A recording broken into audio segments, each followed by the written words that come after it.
লাম্পে আক্রান্ত একটি গরুর বাছুর আপনাদেরকে দেখাচ্ছি।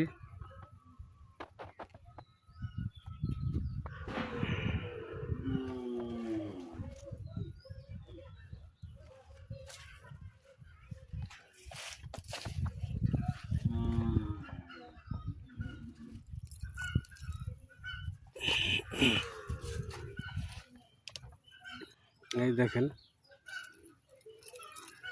লাম্পে আক্রান্ত হলে এই যে গরুর এই জায়গাটা দেখতেছেন, এই যে এই জায়গাটা দুই সাইডে ফুলে যায়। সিনা ফুলে গেছিল, কিন্তু এখন একটু কমে গেছে।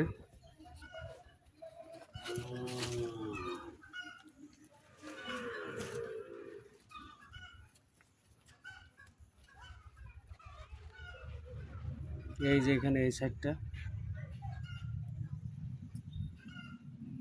এই যে এই সাইডটা ফুলে গেছে এখানে।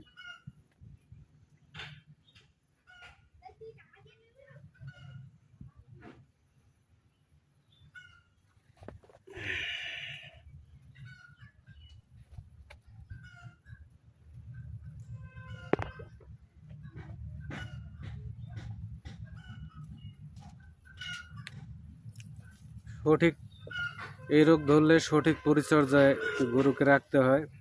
ছোট বাছুর প্রয়োজন পড়লে ভুট্টার গুঁড়া সিদ্ধ করে পানি দিয়ে বোতলের মধ্যে আপনার লবণ আর ভুট্টার গুঁড়া একত্রীকরণ করে বাছুরকে ফিডারের মতো খাওয়াবেন, তাহলে বাছুর শক্তি পাবে।